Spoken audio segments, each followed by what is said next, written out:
Hello बच्चों, मैं अमिता कुमारी, वरिष्ठ अध्यापक गणित, राजकीय उच्च माध्यमिक विद्यालय कागमाला के एजुकेशन टूरिस्ट चैनल की ऑनलाइन क्लास में आपका हार्दिक स्वागत करता हूँ। बच्चों, आज हम पढ़ेंगे कक्षा 10 गणित की पाठ्य पुस्तक अध्याय 12 वर्तों से संबंधित क्षेत्रफल। पिछले वीडियो में बच्चों हमने वर्तों से संबंधित क्षेत्रफल के परिचय के बारे में अध्ययन किया, जिसमें हमने जो भी हमने पिछले वीडियो में पढ़ा है उसको एक बार देखते हैं। देखो, वर्त की परिभाषा क्या होती है, वर्त की परिभाषा के बारे में हमने अध्ययन किया। उसके बाद वर्त के केंद्र बिंदु, वर्त का केंद्र जो निश्चित बिंदु है वो वर्त का केंद्र बिंदु होता है, और केंद्र से परिधि तक की जो दूरी है वो वर्त की त्रिज्या होगी बच्चों। उसके बाद व्यास, व्यास क्या होता है, परिधि पर स्थित किन्हीं दो बिंदुओं को मिलाने वाली रेखा जो केंद्र से होकर गुजरती है। कहां से गुजरती है बच्चों? केंद्र से होकर, वो होगा वर्त का व्यास। उसके बाद परिधि, वर्त की परिधि, यानी वर्त की परिधि क्या होगी बच्चों? इस वर्ताकार पथ के अनुदिश पूरा एक चक्कर लगाने में तय की गई दूरी वर्त की परिधि होगी। उसके बाद हमने वर्त की जीवा क्या होती है, वर्त की जीवा भी क्या होगी? वर्त पर स्थित किन्हीं दो बिंदुओं को मिलाने वाली रेखा वर्त की जीवा होगी। उसके बाद वर्त का क्षेत्रफल, वर्त का क्षेत्रफल क्या होता है? पाई आर की घात 2, जो कि हमने आयत के क्षेत्रफल की सहायता से वर्त का क्षेत्रफल ज्ञात किया था। वर्त की परिधि क्या होती है बच्चों? 2 पाई आर। अर्धवर्त का क्षेत्रफल, अर्धवर्त का क्षेत्रफल कितना होगा? 1/2 पाई आर की घात 2।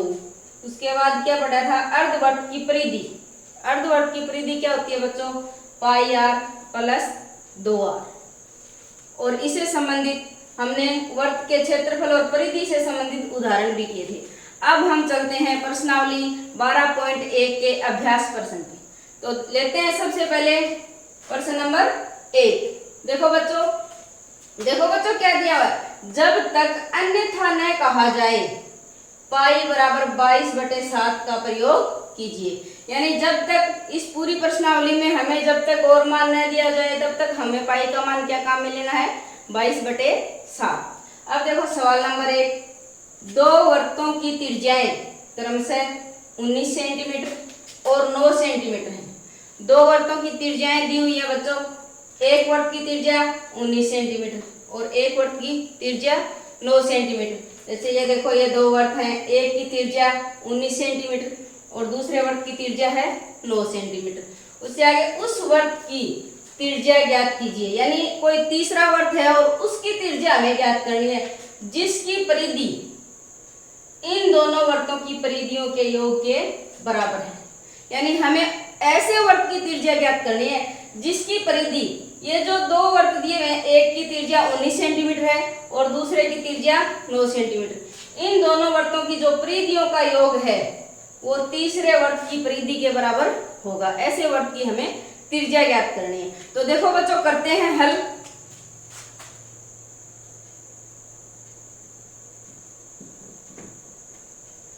दिया है, क्या दिया है बच्चों? दो वर्तों की त्रिज्याएं दी हैं 19 सेंटीमीटर और 9 सेंटीमीटर। तो पहले वर्त की त्रिज्या मान लेंगे, इसको r1 मान लेंगे बच्चों, ठीक है। उसके बाद दूसरे वर्त की जो त्रिज्या है इसको मान लेंगे r2, और जो नया तीसरा वर्त प्राप्त होगा उसकी त्रिज्या हम मान लेते हैं बड़ा R है, ठीक है बच्चों। तो देखो करते हैं, पहले वर्त की त्रिज्या, पहले वर्त की त्रिज्या R1 हमने लिए, देखो R1, तो इसको R1 के बराबर लिखेंगे। R1 बराबर 19 सेंटीमीटर।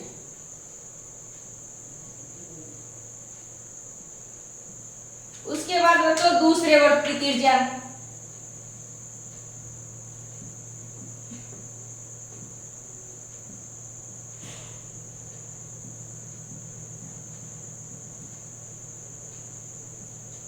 दूसरे वर्त की त्रिज्या को हमने क्या माना है? R2।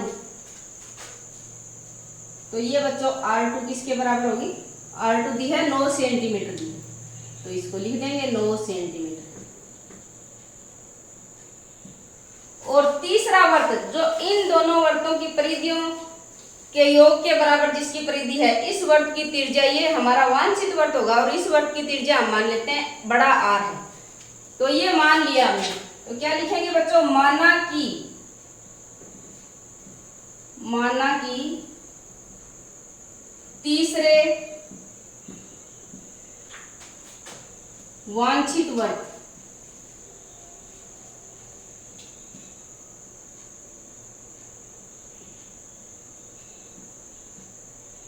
की त्रिज्या,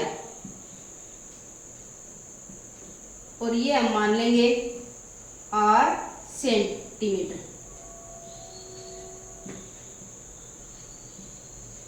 अब देखो यहां तक समझ में आ गया बच्चों, आगे चलते हैं प्रश्नानुसार।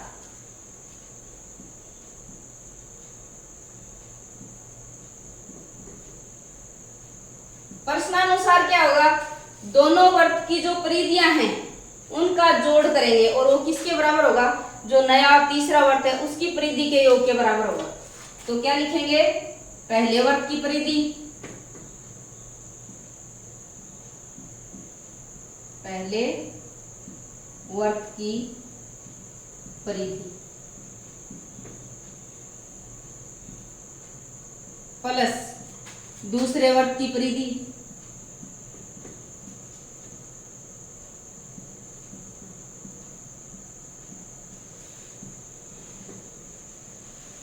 और दोनों का जो जोड़ है वो किसके बराबर होगा बच्चों, तीसरे वर्त की परिधि के बराबर। तीसरे वांछित वर्त की परिधि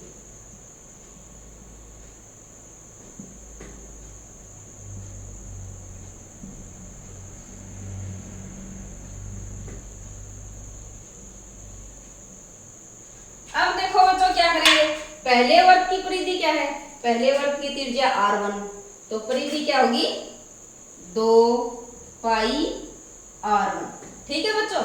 अब देखो दूसरे वर्त की परिधि, दूसरे वर्त की त्रिज्या क्या है r2, तो दूसरे वर्त की परिधि को 2 पाई r2 लिखेंगे, इसके बराबर होगी तीसरे वर्त की परिधि। तो तीसरे वर्त की त्रिज्या कितनी है, बड़ा r, तो ये हो जाएगी 2 पाई r ये। अब देखो क्या करेंगे, 2 पाई इसमें भी है, 2 पाई इसमें भी, तो दोनों में से 2 पाई को क्या करेंगे, कॉमन ले लेंगे। तो लेते हैं, ये कॉमन हो गया। अब अंदर क्या बच गया, इसमें r1 और यहाँ r2, तो ये r1 प्लस r2।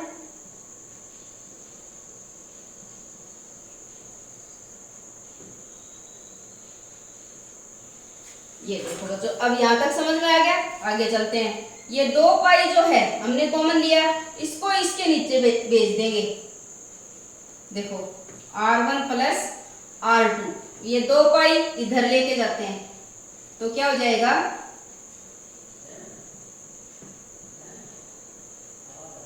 2 पाई। अब देखो बच्चों 2 पाई ऊपर भी है और 2 पाई नीचे भी, तो 2 पाई से 2 पाई कट जाएगा, ये काट दो, तो क्या बच गया बच्चों, r1 बराबर प्लस r2 बराबर r, यानी r1 क्या है, पहले वर्त की त्रिज्या, और r2 क्या है, दूसरे वर्त की त्रिज्या। तो क्या लिखेंगे बच्चों, पहले वर्त की त्रिज्या है 19 सेंटीमीटर, दूसरे वर्त की त्रिज्या है 9 सेंटीमीटर और बराबर r। अब ये जो r क्या है बच्चों, जो हमें ज्ञात करना था, उस वर्त की त्रिज्या ज्ञात कीजिए जिसकी परिधि इन दोनों वर्तों की परिधियों के योग के बराबर है। समझ में आया। तो ये जो r, ये इस वर्त की त्रिज्या हमें ज्ञात करनी थी। तो क्या लिखेंगे बच्चों, 19 में 9 जोड़ेंगे, क्या आएगा 28, तो r बराबर 28 ये सेंटीमीटर आ गया। तो क्या लिखेंगे, अतः वांछित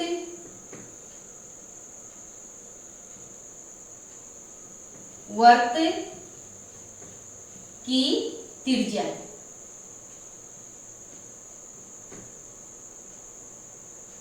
क्या होगी 28 सेंटीमीटर। ये ही हमें ज्ञात करना था। तो ये हो गया बच्चों अपना सवाल नंबर 1। अब देखते हैं आगे।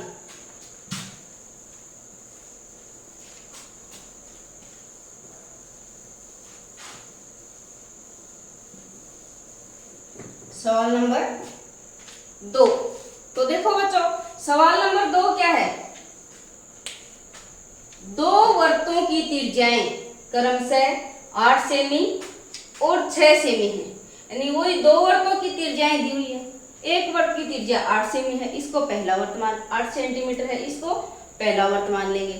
दूसरे वृत्त की त्रिज्या 6 सेंटीमीटर है, इसको दूसरा यानी दूसरे वृत्त की त्रिज्या मान लेंगे। उस वृत्त की त्रिज्या ज्ञात कीजिए जिसका क्षेत्रफल इन दोनों वृत्तों के क्षेत्रफलों के योग के बराबर। यानी देखो इसमें क्या दिया है? क्षेत्रफल। और सवाल नंबर 1 में किसकी बात की थी? परिधि की। उस वृत्त की त्रिज्या ज्ञात करनी है। ज्ञात क्या करनी है? त्रिज्या। त्रिज्या ज्ञात करनी है जिसका क्षेत्रफल इन दोनों वृत्तों के क्षेत्रफल के योग के बराबर है। तो सवाल समझ में आया बच्चों? देखो फिर देखो, जैसे एक ये वृत्त है, इस वृत्त की त्रिज्या है 8 सेंटीमीटर। इस वृत्त की त्रिज्या कितनी है? 8 सेंटीमीटर। इसको हम पहला वृत्त मान लेंगे और इसको 8 सेंटीमीटर को R1 नाम दे देंगे। अब दूसरा जो वृत्त है इसकी त्रिज्या दी है 6 सेंटीमीटर, ये R2 के बराबर मान लेंगे। और जो नया वृत्त प्राप्त होगा उसकी त्रिज्या क्या मान लेंगे? बड़ा R। और अब क्या दिया क्या है कि जिसका क्षेत्रफल, यानी उस वृत्त की त्रिज्या ज्ञात करनी है जिसका जो क्षेत्रफल है, यानी ये जो भाग है ये क्षेत्रफल, ये किसके बराबर है? इन दोनों वृत्तों के क्षेत्रफलों, यानी इस वृत्त का क्षेत्रफल और प्लस में इस वृत्त का क्षेत्रफल, दोनों वृत्तों के क्षेत्रफलों को जोड़ेंगे तो जो नया वृत्त, जो बड़े R त्रिज्या का जो वृत्त बनेगा उसके क्षेत्रफल के बराबर होगा। तो देखो करते हैं हल।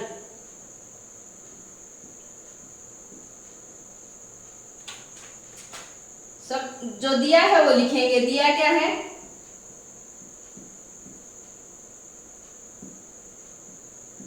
पहले वृत्त की त्रिज्या,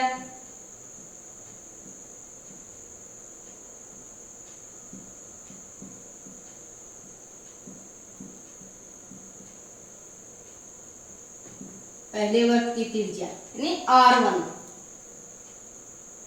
कितनी है बच्चों? 8 सेंटीमीटर। दूसरे वृत्त की त्रिज्या कितनी है बच्चों? 6 सेंटीमीटर।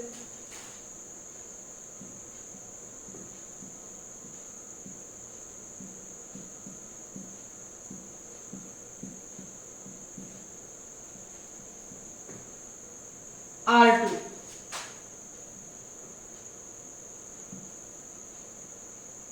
6 सेंटीमीटर।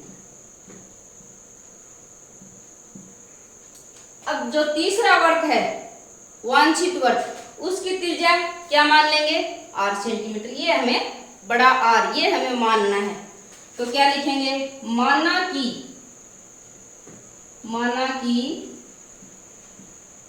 तीसरे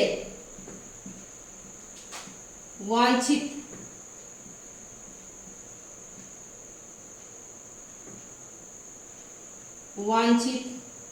वृत्त की त्रिज्या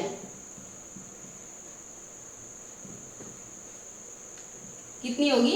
8 सेंटीमीटर मान लेंगे।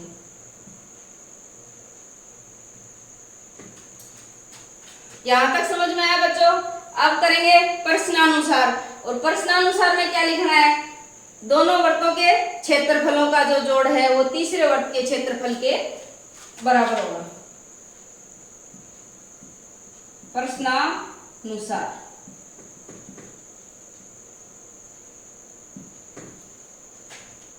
पहले वृत्त का क्षेत्रफल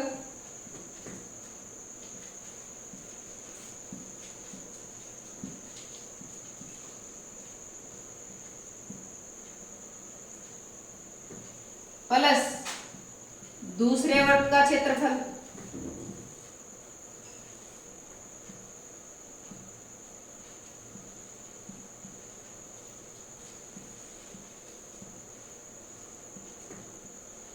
और ये किसके बराबर होगा, बराबर तीसरे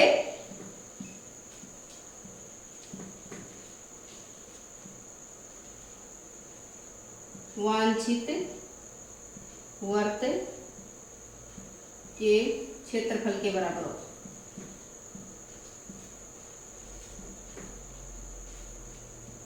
ये है बच्चा। तो देखो अब पहले वर्त का क्षेत्रफल क्या होगा, त्रिज्या r1 है, इसलिए क्षेत्रफल होगा पाई r1, पाई r1 की घात 2, पाई r1 की घात 2, क्षेत्रफल होता है पाई r की घात 2, r1 त्रिज्या है तो पाई r1 की घात 2 प्लस दूसरे वर्त का क्षेत्रफल पाई r2 की घात 2, किसके बराबर होगा, तीसरे वर्त के क्षेत्रफल के। तो ये तीसरे वर्त की जो त्रिज्या है वो कितनी है, बड़ी r, तो ये करेंगे पाई r की घात 2। ठीक है बच्चों।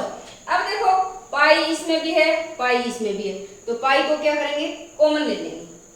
तो देखो पाई को कॉमन लेते हैं, अंदर r1 की घात 2 यहाँ बचेगा, r2 की घात 2 और बराबर पाई r की घात 2। अब देखो बच्चों जो पाई हमने कॉमन लिया, पाई इसके नीचे आ जाएगा, यहाँ से भी हम सीधा काट सकते हैं, पाई से पाई कट गया, या फिर इसको उठा के इसके नीचे रख दें।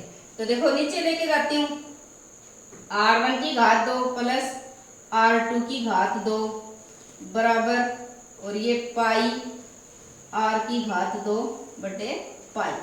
अब देखो बच्चों पाई से पाई काटूं, ये देखो काट दिया पाई से पाई, तो क्या आ गया, r1 की घात 2 प्लस r2 की घात 2 बराबर r की घात, ये आ गया। अब r1 क्या है, 8 सेंटीमीटर, और r2 क्या है, 6 सेंटीमीटर, तो r1 की जगह 8 सेंटीमीटर और 8 का वर्ग, r2 की जगह 6 सेंटीमीटर और 6 का वर्ग, और ये r का वर्ग, ये हो गया। अब देखो बच्चों 8 का वर्ग करेंगे, 8 का वर्ग क्या होता है, 8 को 8 से गुणा करेंगे यानी 64, और 6 का वर्ग 36, ये हो गया r की घात 2। अब 64 और 36 को जोड़ देंगे, तो जोड़ने पे क्या आएगा, 100।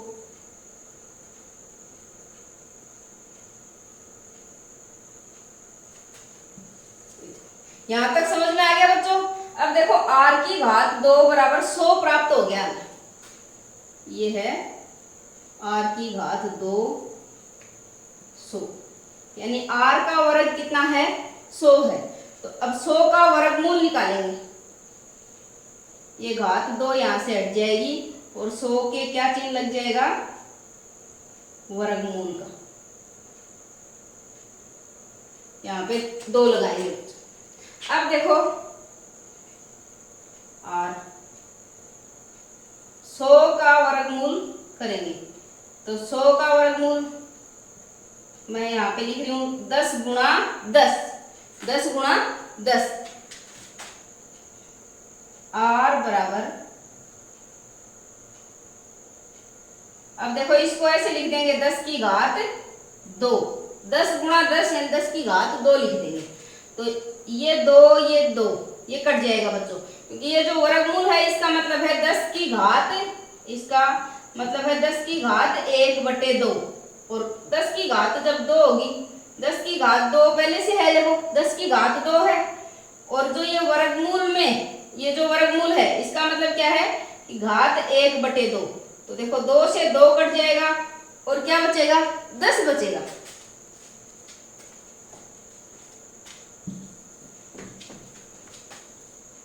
तो r का जो मान है वो क्या प्राप्त हो गया, 10 सेंटीमीटर। तो ये 10 सेंटीमीटर है, वो क्या आ गई बच्चों, तीसरे वर्ग की त्रिज्या प्राप्त होगी। तो क्या लिखेंगे, अतः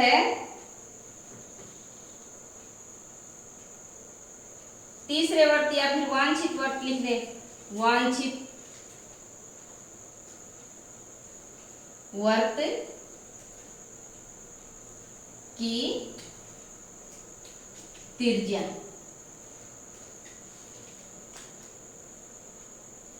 कितनी होगी 10 सेंटीमीटर। तो देखो बच्चों सभी के समझ में आ गया। आगे बढ़ते हैं।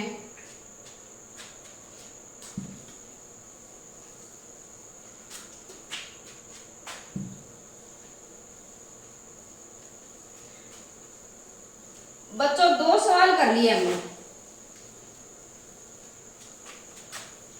अभी तक हमने 2 सवाल कर लिए।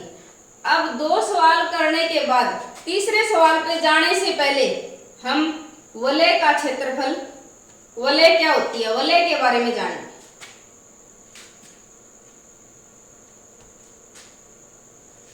देखो ये दिया हुआ है अपने, क्या दिखाई दे रहा है, वलयिका का क्षेत्रफल। इसके बारे में देखेंगे कि ये वलयिका क्या होती है। तो देखो बच्चों ये आपको इस आकृति में क्या दिखाई दे रहा है, ये एक वर्त है और इसके बाहर एक और वर्त है और दोनों वर्तों का जो केंद्र बिंदु है वो एक ही है। दोनों वर्तों का केंद्र बिंदु एक ही है और दोनों वर्तों की त्रिज्याएं क्या हैं, अलग अलग है। एक की त्रिज्या R2 है। देखो एक छोटा वर्त है जो ब्लू कलर में दिखाई दे रहा है, इसकी त्रिज्या कितनी है बच्चों, R2।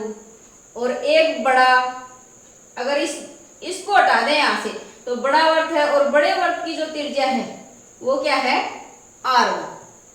तो अब देखो मान लो कि प्रश्न आ जाए, ये जो भाग है ये एक रिंग के आकार में, एक वलय के आकार में बन रहे हैं। ये देखो बच्चों ये भाग और इस भाग का क्षेत्रफल, ये होता है वलयिका का क्षेत्रफल। इस भाग का क्षेत्रफल निकालना हो, इस भाग का, तो हम कैसे निकालें। तो देखो देखते हैं। हम जानते हैं वर्त का क्षेत्रफल क्या होता है, वर्त का क्षेत्रफल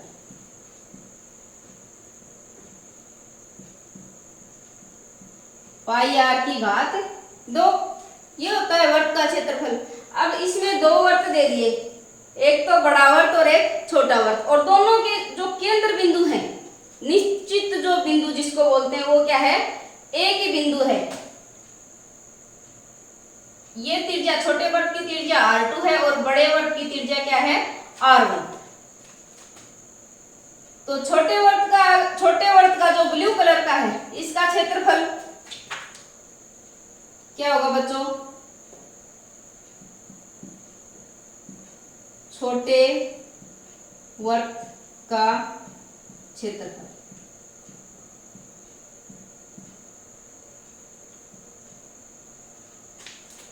त्रिज्या R2 है,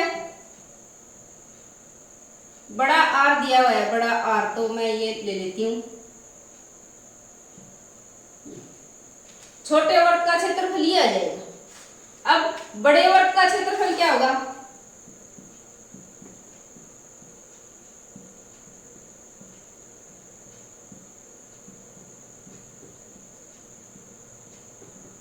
बड़े वर्त का क्षेत्रफल, बड़े वर्त की त्रिज्या क्या है, R1, तो बड़े वर्त का क्षेत्रफल हो जाएगा पाई R1 की घात 2। और केवल वलय का निकालना है। अब देखो ये तो हमने क्या लिख दिया, वर्त का क्षेत्रफल, जो हमने पिछले वीडियो में परिचय में अध्ययन किया है, पाई R की घात 2 होता है। अब छोटे वर्त का क्षेत्रफल, अब यहाँ पे बड़ा R दिया था, त्रिज्या बड़ा R दिया R2 और R1, तो R बड़ा ले लिया। अगर छोटा दिया होता तो हम यहाँ पे छोटा ले लेते। तो छोटे वर्त का क्षेत्रफल पाई R2 की घात 2 और बड़े वर्त का क्षेत्रफल क्या हो गया, पाई R1 की घात 2। अब इस वलय का क्षेत्रफल निकालना है, तो वो कैसे निकालेंगे। तो देखो बच्चों अगर ये भाग हम काट दें, ये जो ब्लू कलर का जो भाग दिख रहा है ये हम हटा दें, यहां से काट दें, तो क्या बच जाएगा, ये रिंग बचेगी। तो इसका क्षेत्रफल क्या होगा, बड़े वर्त के क्षेत्रफल में से छोटे वर्त का क्षेत्रफल घटा देंगे।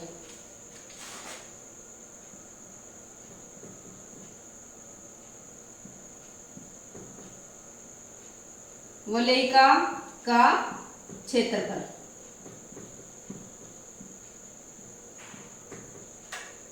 क्या होगा, बराबर बड़े वर्त का क्षेत्रफल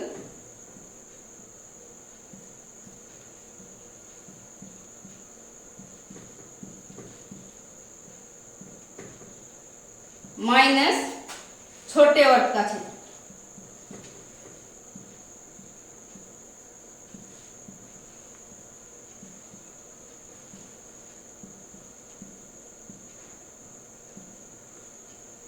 छोटे वर्त का क्षेत्रफल। तो देखो बड़े वर्त का क्षेत्रफल क्या है बच्चों, पाई r1 की घात 2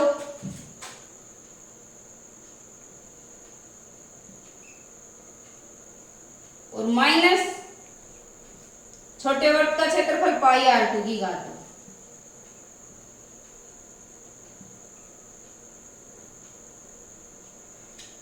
पाई दोनों में कॉमन ले लेंगे, कॉमन दिखाई, पाई इसमें भी है और पाई इसमें भी, तो पाई क्या करना है, कॉमन लेना है। r1 की घात 2 माइनस r2 की घात 2। ये क्या प्राप्त हो गया बच्चों, वलयिका का क्षेत्रफल प्राप्त हो गया। क्या प्राप्त हो गया, वलयिका का क्षेत्रफल। ये देखो वलयिका का क्षेत्रफल बराबर पाई r1 की घात 2 माइनस r2 की घात 2, पाई को कॉमन ले लिया। ये है अपना वलयिका का क्षेत्रफल। और इस क्षेत्रफल का प्रयोग सवाल 3 जो हल करेंगे उसमें हम करेंगे।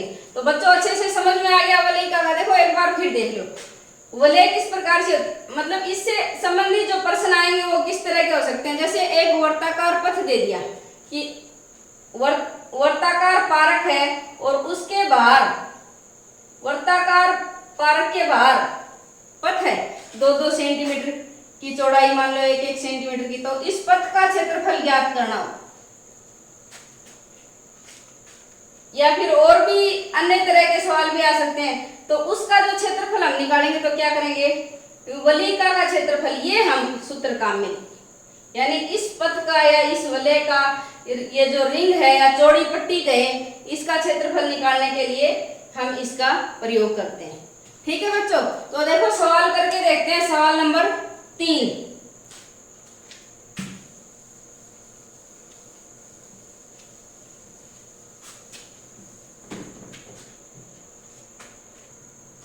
तो बच्चों देखो सवाल नंबर 3।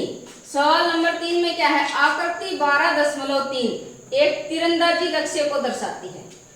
ये आकृति दी हुई है, ये किसको दर्शा रही है, तीरंदाजी लक्ष्य को, जिसमें केंद्र से बाहर की ओर 5 क्षेत्र गोल्ड, रेड, ब्लू, ब्लैक और व्हाइट चिन्हित है।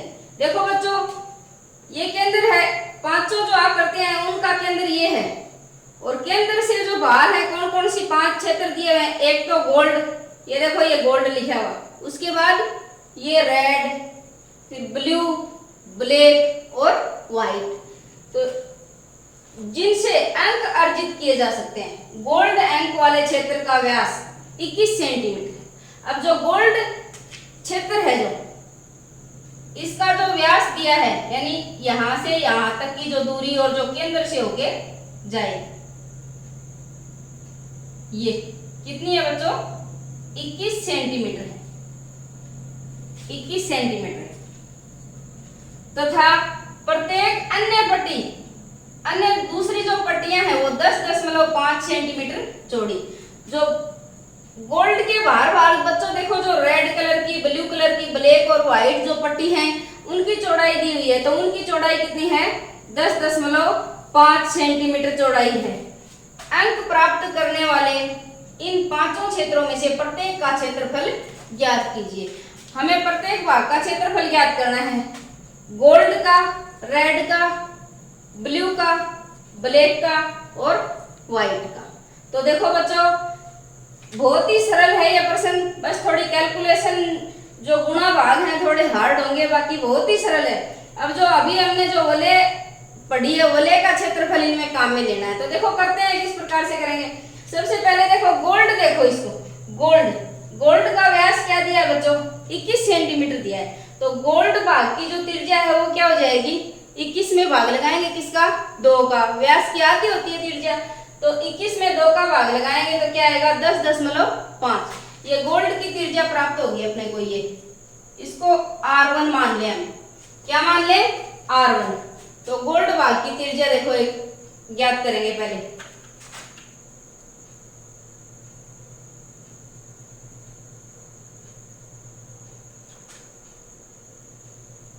दिया क्या है, गोल्ड अंक वाले क्षेत्र का व्यास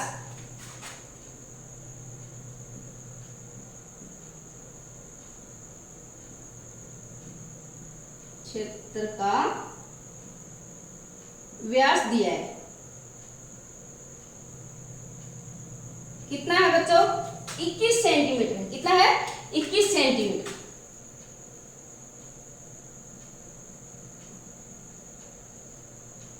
तो त्रिज्या कितनी हो जाएगी बच्चों,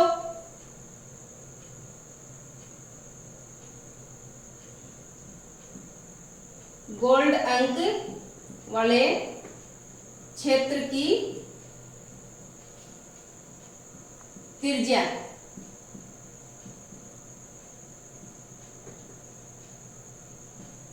इक्कीस में 2 का भाग लगाएंगे, यानी व्यास की आधी सेंटीमीटर, 21/2 सेंटीमीटर, यानी क्या आएगा, 2 का भाग लगाएंगे तो 10.5 सेंटीमीटर। ये आ गई गोल्ड की त्रिज्या। अब गोल्ड का क्षेत्रफल निकालना है। तो देखो बच्चों, पहले हम प्रत्येक भाग की त्रिज्या देखते हैं, ये गोल्ड की। उसके बाद जो गोल्ड के बाहर जो वलय है या जो पट्टी है वो कैसी पट्टी है, रेड पट्टी है। ये देखो दिखाई दी बच्चों, ये जो रेड पट्टी है ये गोल्ड के बाहर है। तो देखो ये वलय का आकार बन गया एक, इसमें ये जो त्रिज्या है ये R1 नाम दे दिया। अब ये R1 त्रिज्या क्या है बच्चों, गोल्ड की त्रिज्या होगी, और इस त्रिज्या को R1 को रेड के आंतरिक त्रिज्या कहेंगे। जो रेड जो पट्टी है इसकी आंतरिक त्रिज्या, क्योंकि रेड पट्टी देखो एक इस चक्कर से और एक इस चक्कर से बनी है। अब कितनी चौड़ी है ये रेड पट्टी, 10.5 सेंटीमीटर चौड़ी है। देखो ये दिया हुआ 10.5 सेंटीमीटर चौड़ी प्रत्येक पट्टी है। तो ये कहें कि ये जो त्रिज्या है इस केंद्र से लेकर और रेड की जो ये बाहरी त्रिज्या है वो क्या होगी, 10.5 अंदर की है और 10.5 की ये चौड़ी पट्टी है। जोड़ेंगे कितना आएगा बच्चों, 21 सेंटीमीटर आएगा, 21 सेंटीमीटर। और इसको क्या नाम दे दूं, R2। तो ये R2 जो रेड जो पट्टी है इसकी जो अंदर की त्रिज्या तो क्या होगी, R1, और बाहर की त्रिज्या होगी R2। तो देखो रेड की लिख लेते हैं, रेड अंक वाले क्षेत्र की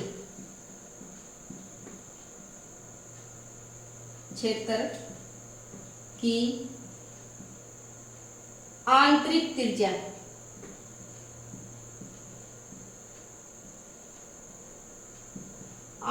त्रिज्या इसको बच्चों R1 नाम दे रही हूं, 10.5 सेंटीमीटर।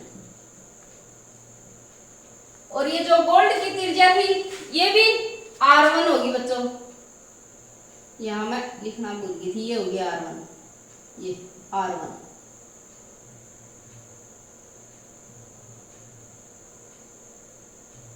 ठीक है बच्चों। अब देखो रेड अंक की वाले क्षेत्र की बाहरी त्रिज्या,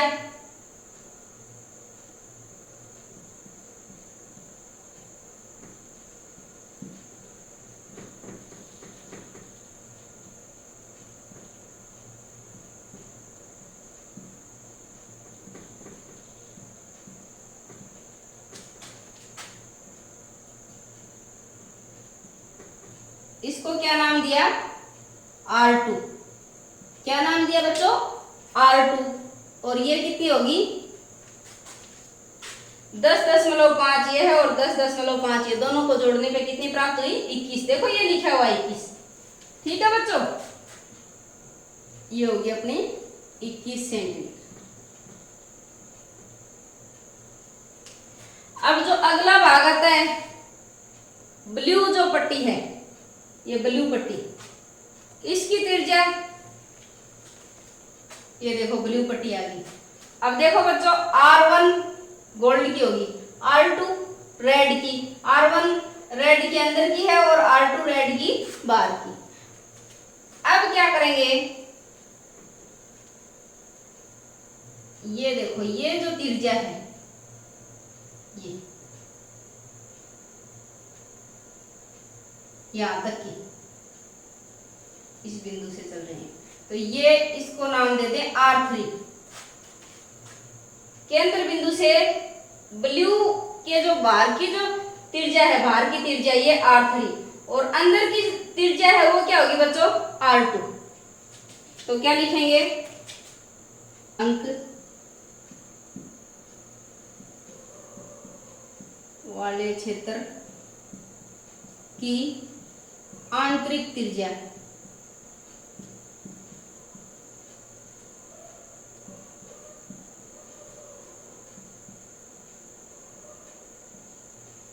R2। देखो जो रेड अंक वाले क्षेत्र की जो बाहरी त्रिज्या होगी ना वो ब्लू वाले की उससे अगले वाले की अंदर की त्रिज्या होगी, ठीक है बच्चों। तो R2 ये तो होगी 21 सेंटीमीटर। अब इसकी बाहरी त्रिज्या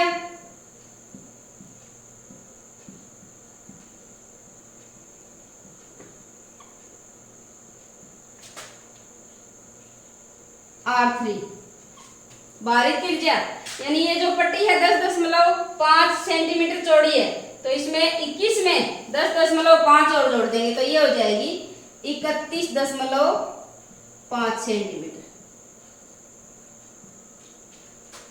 इसी प्रकार ब्लैक पट्टी के लिए करेंगे, तो ब्लैक पट्टी की भी दो त्रिज्याएं होंगी, ये देखो ये यहां तक मिला है, इसको नाम दे दूं R4। ये देखो अब ये जो R4 है ये क्या है, ब्लैक पट्टी की बाहरी त्रिज्या, और जो R3 है वो ब्लैक पट्टी की अंदर की त्रिज्या है।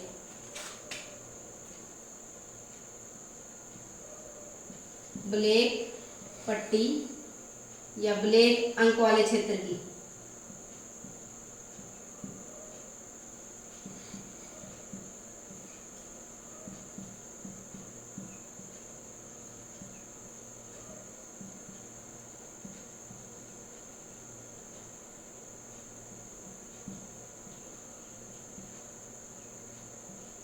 R3 कितनी है बच्चों, 31.5 सेंटीमीटर। यानी जो ब्लू की बाहरी है वो ब्लैक की भीतरी यानी आंतरिक होगी, वह बाहरी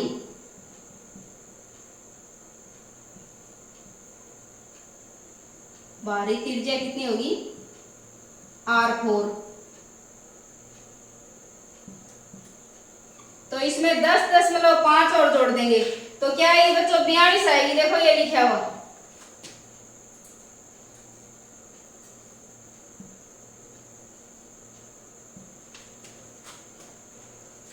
अब बच्चों एक भाग और बच गया, एक पट्टी और बच गई व्हाइट पट्टी की जो त्रिज्या होगी वो देखेंगे। अंदर की त्रिज्या तो यही हो जाएगी R4, अंदर की त्रिज्या R4 और जो बाहर की त्रिज्या है वो क्या होगी, यहां तक की R5, ये होगी, ठीक है।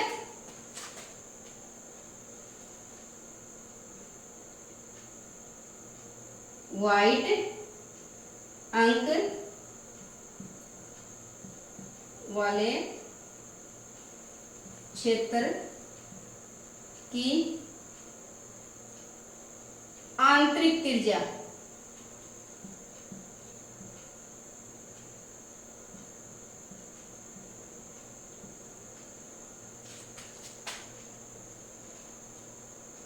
R4, ये तो होगी 42 सेंटीमीटर।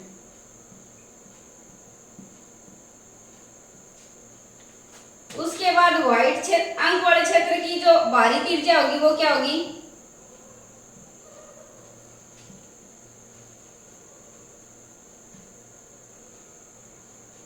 R5 नाम देंगे और ये होगी देखो बच्चों, यहाँ पे लिखा हुआ है 52.5 सेंटीमीटर होगी, जो ये R5 है, ये 52.5 सेंटीमीटर। तो अभी तक तो हमने त्रिज्याएं ही निकाली है। गोल्ड अंक वाले क्षेत्र की त्रिज्या, रेड अंक वाले क्षेत्र की त्रिज्या, दो त्रिज्या, एक आंतरिक त्रिज्या और एक बाहरी त्रिज्या। जो गोल्ड की त्रिज्या है वो रेड के लिए आंतरिक होगी। उसके बाद ब्लू की जो त्रिज्या, दोनों त्रिज्याएं आंतरिक और बाहरी, तो जो ब्लू की जो आंतरिक है वो रेड की बाहरी, और जो ब्लू की बाहरी है वो ब्लैक के लिए आंतरिक बन जाएगी। और व्हाइट की जो, ब्लैक की जो बाहरी है वो व्हाइट के आंतरिक, और बाहरी त्रिज्या है जो R5, व्हाइट की जो बाहरी त्रिज्या है वो यहाँ तक। तो इतना समझ में आ गया बच्चों। अब देखो हमें ज्ञात क्या करना है, प्रत्येक पट्टी का क्षेत्रफल ज्ञात करना है। तो प्रत्येक पट्टी का क्षेत्रफल ज्ञात करने के लिए बच्चों मैं प्रत्येक भाग की त्रिज्या यहाँ पे लिख लेती हूँ। एक बार त्रिज्या नोट कर लेती हूँ, ये मिटा रही हूँ।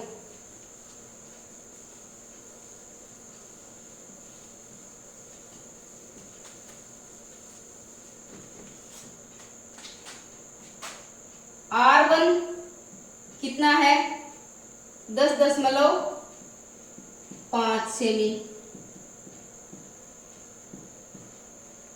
R2 21 centimetre. R3 कितनी है, 31.5 सेंटीमीटर। R4 कितनी होगी, 42 सेंटीमीटर। और R5 कितनी होगी, 52.5 सेंटीमीटर। क्षेत्रफल निकालते हैं हम, प्रत्येक भाग का एक एक करके क्षेत्रफल निकालते हैं। तो सबसे पहले इसमें गोल्ड का क्षेत्रफल निकालेंगे। गोल्ड का क्षेत्रफल,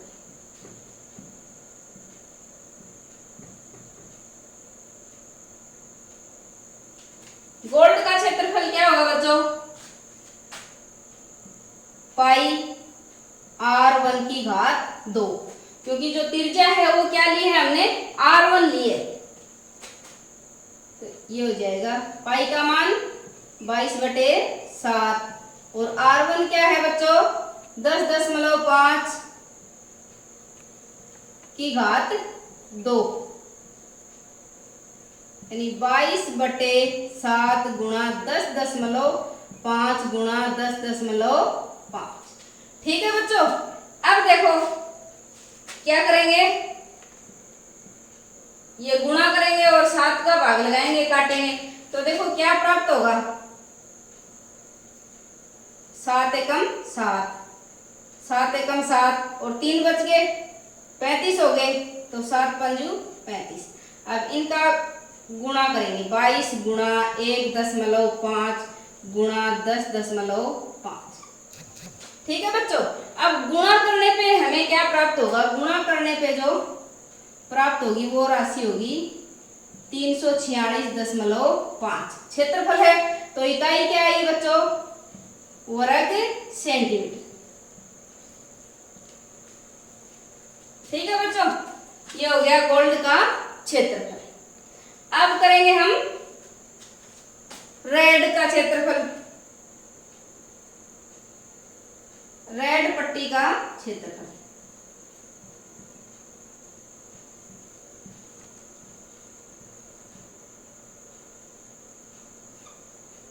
तो देखो बच्चों, रेड पट्टी का क्षेत्रफल निकालने के लिए वलिका का क्षेत्रफल यानी R1 आंतरिक त्रिज्या R1 और बाहरी त्रिज्या है R2, तो इन दोनों को काम में लेंगे।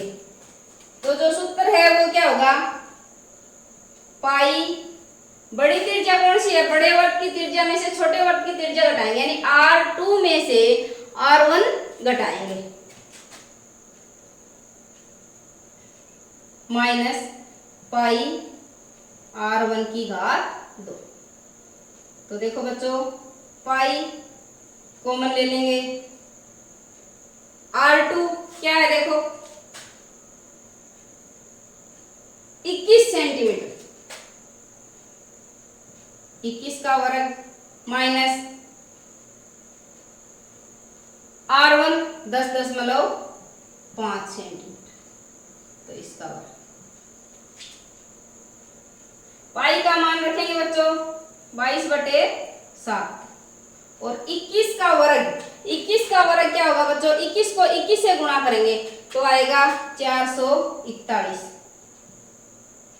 ये गुणा मैं करके नहीं दिखा रही हूँ बच्चों, तुम खुद करके देख लेना। और 21 को 21 से गुणा करेंगे तो 441 आएगा। और 10.5 को 10.5 से गुणा करेंगे तो क्या आएगा, 110.25। ये आएगा। अब इससे आगे 22/7 घटाएंगे बच्चों, तो घटाएंगे तो क्या प्राप्त होगा, घटाना आता है ना सभी को। देखो 441 में 110.25 घटाएंगे तो 441 के आगे दशमलव लगा के 2 जीरो लगा लेंगे तो दशमलव के बाद 75 बचेगा और ये 330.75। ये अब देखो बच्चों क्या करेंगे, 22 से गुणा करेंगे और 22 से गुणा करेंगे और 7 का भाग लगाएंगे तो क्या आएगा बच्चों, 22 से जब गुणा करेंगे 330.75 को तो क्या प्राप्त होगा बताओ, ये प्राप्त होगा बच्चों 7276.50। हमने पहले 22 को इससे गुणा कर लिया, अब 7 का भाग लगाएंगे तो 7 का भाग लगाएंगे तो क्या आएगा, 1039.5 वर्ग सेंटीमीटर। ठीक है बच्चों, ये रेड भाग का क्षेत्रफल हो गया। अब देखो बच्चों तीसरे नंबर पे आता है ब्लू। अब ब्लू का क्षेत्रफल निकालेंगे तो क्या करेंगे, ऊपर से ये गोल्ड वाला मिटा देती हूँ। ठीक है बच्चों,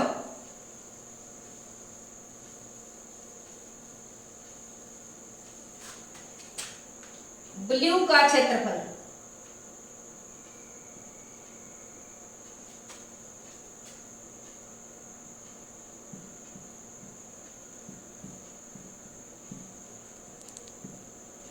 तो ब्लू का क्षेत्रफल में देखो कौन, ये है पट्टी ब्लू की, दिखाई दे रही है सभी को, ये ब्लू की पट्टी है। यानी पाई बाहर वाली जो त्रिज्या है वो R3 है तो पाई R3 माइनस पाई R3 की घात 2 माइनस पाई R2 की घात 2, यानी ये होगा पाई R3 की घात 2 माइनस पाई R2 की घात 2। अब पाई कॉमन ले लेंगे, R3 की घात 2 माइनस R2 की घात 2। ठीक है बच्चों, अब देखो पाई की जगह क्या लिखेंगे,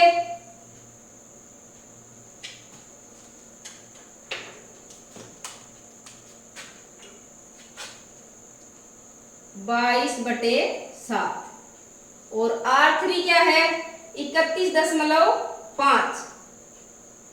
31.5 का वर्ग माइनस R2 क्या है 21 का वर्ग। ये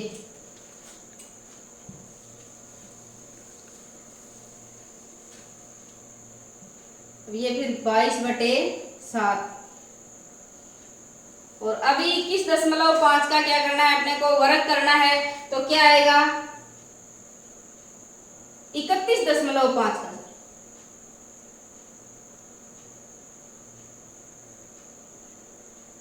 992.25 ये आना चाहिए।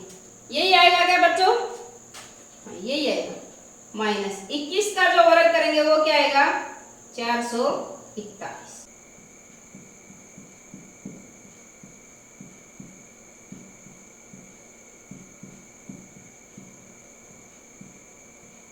तो वाइट का क्षेत्रफल क्या होगा बच्चों, पाई r की घात 5 का वर्ग माइनस पाई r की घात 4 का वर्ग। ठीक है बच्चों। अब r की घात 5 क्या है, 52.5, पाई कॉमन ले लेंगे,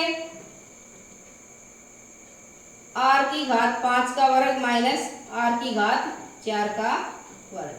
पाई का मान क्या होगा बच्चों, 22/7, r की घात 5 r 5 की घात 2, r 5 52.5, इसका वर्ग माइनस 42 का वर्ग।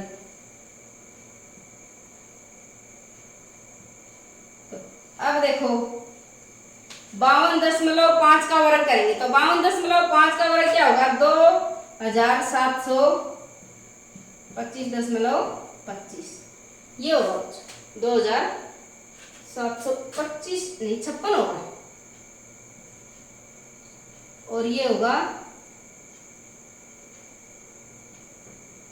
1764।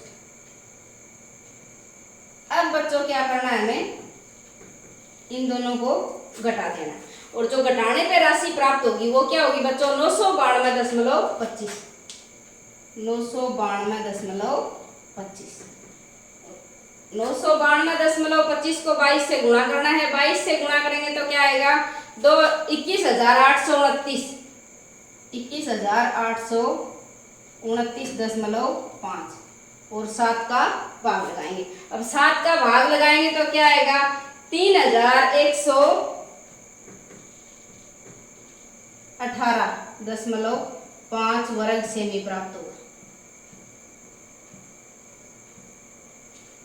ये क्या प्राप्त हो गया, वाइट का क्षेत्रफल। तो ये पांचों भाग हो गए बच्चों। देखो पांचों क्षेत्रों के में प्रत्येक का क्षेत्रफल ज्ञात करना था, जो हमने ज्ञात कर लिया। अब करेंगे नेक्स्ट सवाल, सवाल नंबर 4।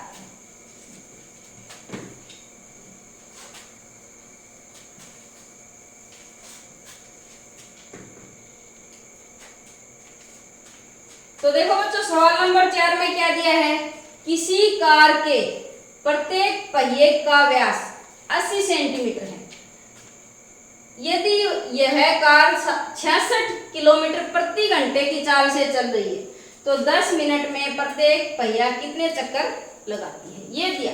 ये ज्ञात करना है कि 10 मिनट में प्रत्येक पहिया कितने चक्कर लगाएगा। और दिया क्या है, व्यास दिया है पहिए का व्यास दिया है बच्चों 80 सेंटीमीटर। देखो ये दिया, ये है पहिए का व्यास, ये कार का पहिया है और ये व्यास है 80 सेंटीमीटर। तो बच्चों जो त्रिज्या है वो क्या हो जाएगी, 40 सेंटीमीटर। ये जो त्रिज्या यहां तक, और चाल दी हुई है 66 किलोमीटर प्रति घंटा। तो देखो किस प्रकार से करेंगे इसको, कार के पहिए का व्यास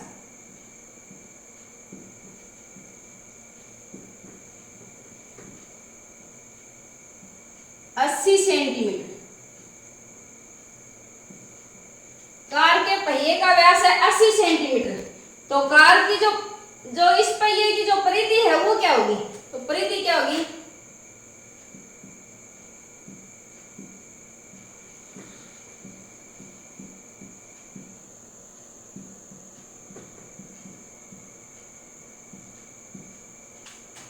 परिधि ज्ञात करने का सूत्र है वो क्या होता है बच्चों, 2 पाई आर। अब देखो 2r क्या है, व्यास, जो व्यास दिया है हमें यहाँ पे चाहे तो 80 की जगह r की जगह 40 रखेंगे तो 2 से गुणा हो गया 80 हो जाएगा, यानी व्यास दिया है 80 और गुणा 22/7 पाई का मान रख देंगे, यानी इसको ये ले लें 2r। तो ये है 22/7 और ये क्या है 80। अब गुणा करेंगे बच्चों, तो गुणा करेंगे तो क्या आएगा, 1760 आएगा। बस 22 को 80 से गुणा करेंगे 1760 और 7 का भाग लगाएंगे। तो 7 का जो भाग लगाने पे जो राशि प्राप्त होगी वो क्या होगी बच्चों, देखो करते हैं। 7 दूनी 14, कितने बच गए 3 और 36, 7 5 35, 1 बचा, यहाँ पे हो गए 10, तो 7 एकम 7 और फिर 3, 7 5 35, यानी ये कार के पहिए की जो परिधि है वो ये आ गई। या फिर ये यहाँ तक लिखा रहने दो तो भी सही है, आगे फिर काट लेंगे, या फिर ये लिख दो। तो देखो एक बार यहाँ तक ही छोड़ देते हैं इसको, और इसके आगे सेंटीमीटर, परिधि है सेंटीमीटर में दी हुई है, व्यास सेंटीमीटर में है तो परिधि भी किस में आएगी, सेंटीमीटर में। अब चाल दी है, कार की चाल,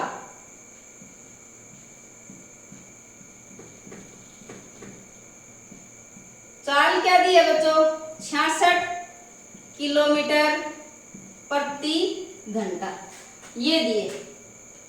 तो देखो इसमें परिधि सेंटीमीटर में है और चाल क्या है, किलोमीटर प्रति घंटे में। तो किलोमीटर प्रति घंटे को, यानी इसको किलोमीटर को सेंटीमीटर में बदलेंगे, क्या करेंगे, सेंटीमीटर में बदलेंगे। और घंटा देखो आगे, तो 10 मिनट में प्रत्येक पहिया कितना चक्कर लगाएगा, तो 10 मिनट में, यानी समय मिनट में दिया है या मिनट में पूछा है, तो इस जो घंटे में समय है चाल दी हुई है किलोमीटर प्रति घंटे में, किलोमीटर को सेंटीमीटर में चेंज करेंगे और घंटे को मिनट में चेंज करेंगे। देखो बच्चों 1 किलोमीटर में कितने मीटर होते हैं, 1000 मीटर, और 1 मीटर में कितने सेंटीमीटर होते हैं, 100 सेंटीमीटर, 100 सेंटीमीटर होते हैं। तो 66 को सेंटीमीटर में बदलने के लिए 1000 से और 100 से गुणा करेंगे। और देखो किलोमीटर प्रति घंटा यानी किलोमीटर बटे घंटा, तो 1 घंटे में 60 मिनट होती है, मिनट में चेंज करने के लिए 60 का भाग लगाएंगे। तो चाल क्या हो जाएगी, 66 गुणा 1000, देखो मीटर में ही चेंज हुआ है, 1000 से गुणा किया तो अब 100 से और गुणा कर देते हैं तो ये सेंटीमीटर में चेंज हो गया। और 60 का भाग लगा देती हूँ, घंटे में दिया हुआ है किलोमीटर प्रति घंटा, और चेंज करेंगे मिनट में क्योंकि मिनट में ही पूछा गया है, तो 60 से भाग लगा दिया, 0 से 0 कट गया। अब 6 से काटे, 6 एकम 6, 6 एकम 6, यानी 11 से कट गया ये। तो चाल कितनी आएगी बच्चों, चाल आ गई 11, और 1 2 3 4, ये जितनी भी 4 जीरो है तो ये हमने लिख, और ये आ गया चाल है तो सेंटीमीटर प्रति मिनट में, सेंटीमीटर प्रति मिनट।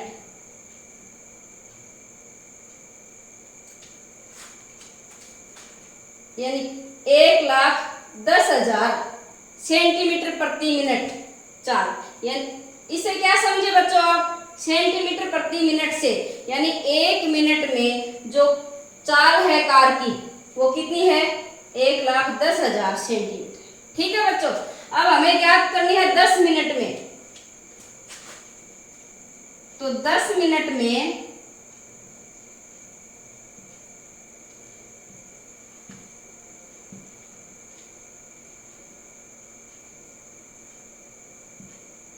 पहिए द्वारा तय की गई दूरी या कार द्वारा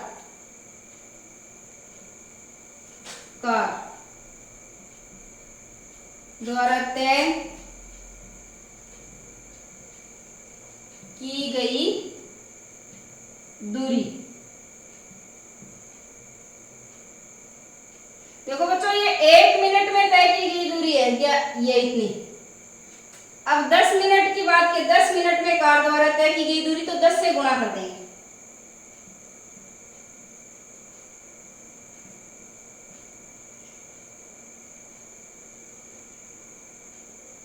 तो कितना प्राप्त होगा, 4 जीरो और लड़की 1 जीरो, यानी ये सेंटीमीटर में आ, में आ गई? सेंटीमीटर में। ये होगी 11 लाख, 11 लाख सेंटीमीटर होगी। ठीक है बच्चों, 10 मिनट में कार द्वारा तय की गई दूरी। अब 10 मिनट में प्रत्येक पहिया कितने चक्कर लगाता है? अब चक्रों की संख्या ज्ञात करनी है, तो चक्रों की संख्या कैसे ज्ञात करेंगे?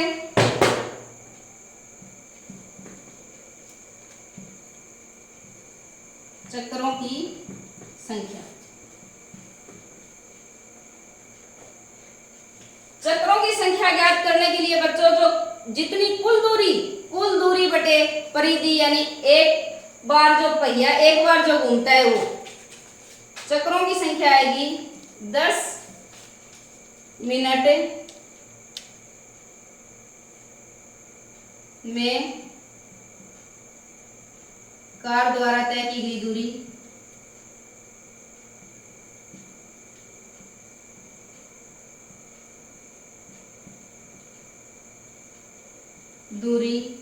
बटे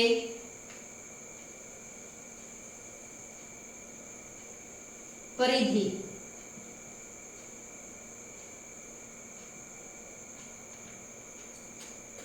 कार के पहिए की परिधि। अब 10 मिनट में कितनी दूरी तय की? 11 लाख सेंटीमीटर। अब परिधि कितनी है बच्चों? 1760 बटे 7 सेंटीमीटर।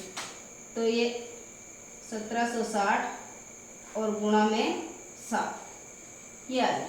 अब इसको काटेंगे, तो देखो 11 से काट देती हूँ, ये ऊपर आ जाएगा, 11 से काट दिया मैंने, 11 एकम 11, 6 बच गए, 11 छिकी 66। ठीक है बच्चों, अब क्या आएगा?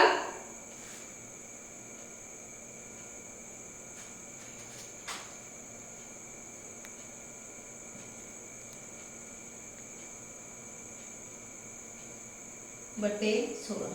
अब 16 का इसमें भाग लगाएंगे तो ये अपने को प्राप्त होगी 4375। 4375। तो ये क्या प्राप्त होगी? चक्रों की संख्या। क्या प्राप्त होगी? चक्रों की संख्या प्राप्त होगी। 70,000 बटे 16 बराबर आ गया 4375। यानी 10 मिनट में प्रत्येक पहिया कितने चक्कर लगाएगा? 4375 चक्कर लगाएगा। निम्नलिखित में सही उत्तर चुनिए और अपने उत्तर का औचित्य दीजिए। यदि एक वर्ग का परिमाप और क्षेत्रफल संख्यात्मक रूप से बराबर हैं, तो उस वर्ग की त्रिज्या क्या है? वर्ग का परिमाप संख्यात्मक रूप से बराबर, वर्ग का परिमाप और वर्ग के क्षेत्रफल जो है उनका जो मान बराबर है, तो वर्ग की त्रिज्या ज्ञात करनी है। तो मान लो ये है वो वर्ग और ये त्रिज्या अपने को ज्ञात करनी है। तो दिया क्या है बच्चों?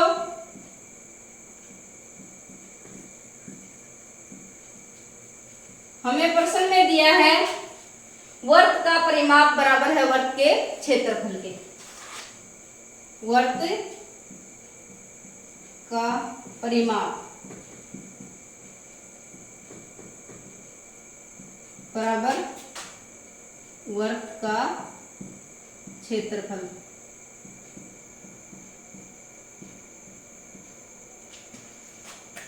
अब मान लो त्रिज्या क्या है? r। उस वर्ग की त्रिज्या r है, तो परिमाप क्या होगा? 2 पाई r।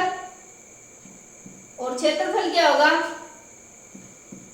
पाई r की घात 2। अब देखो दोनों तरफ से पाई कैंसिल होगी, पाई से पाई कट गया, तो ये आ गया 2r बराबर r की घात 2 है। r की घात 2 को क्या लिख देंगे? r गुणा r।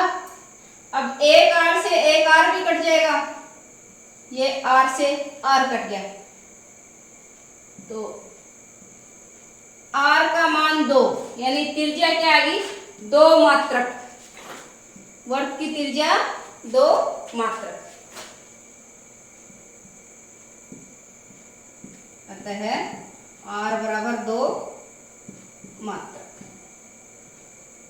ये था बच्चों अपना प्रश्नावली का लास्ट सवाल। प्रश्नावली का लास्ट सवाल। अब इसी के साथ